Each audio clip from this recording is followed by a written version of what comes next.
Good morning. Do some real talk today. Last night at our meeting, some beautiful stuff is happening. What I'm seeing is men's lives are being transformed, and they're able. It's not about them just behaving in a different way or breaking an addiction or getting through a divorce or any of these things that are more on the exterior part, but men truly figuring out and understanding the love of God and who they are and whose they are. And then their lives being completely changed forever. Coming to that place of freedom from that bondage of self and walking in a whole new way. And the light coming on, and them all of a sudden the fruit of their life is better. They become a better man, they become a better husband, they become a better father. They become free.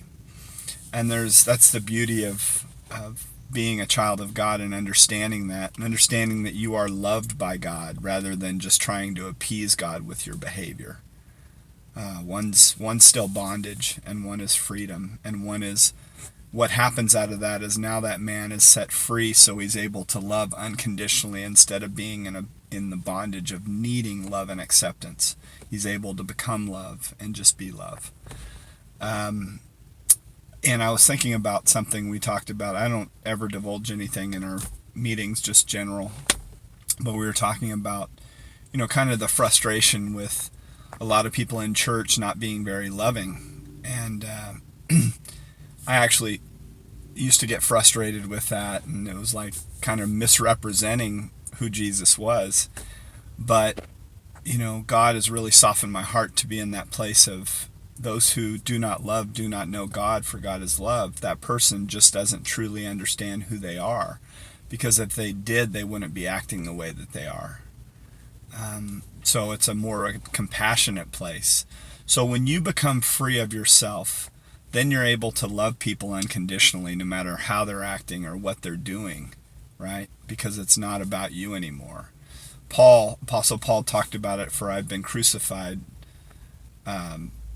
with Christ. It is no longer I who live, but Christ who lives in me.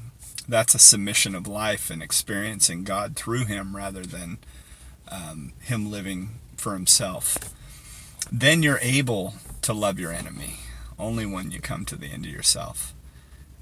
And then it's the Spirit of God living through you. And that's what I've seen in our group. There's guys, all of a sudden, different guys, they're becoming free, and they're experiencing God's love, and they will never be the same. As we were praying last night, I had this vision of, my heart is helping men understand who they are and whose they are, and becoming free and experiencing the goodness and love of God, and now they're never going to be the same. But I pictured this orchard with these trees that were rooted into the love of God and their understanding of who they were, right? All these trees, but they're men, and now all of a sudden there's all this beautiful fruit being grown from their lives because they finally understand who they are. And they understand whose they are, and they've reconnected to the love of God, being submitted to God rather than living their life apart from God. We either live our lives searching for love and acceptance apart from God, or we come back to the loving Father and we experience his love, and then we experience the fruit of the Spirit in our life. Peace and joy and love and contentment and all the different things that come from God. So that's just my Wednesday random thoughts, but I just wanted to share that with you today, and I've seen just beauty happening. May you experience, remember this: come to me all who are weary and carry heavy burdens, and I will give you rest. God's there for us to come when what we're doing isn't working, so we come back to him. And in that place, those 3 words of God help me are the most beautiful words there are, because it's coming from a place of humility, right?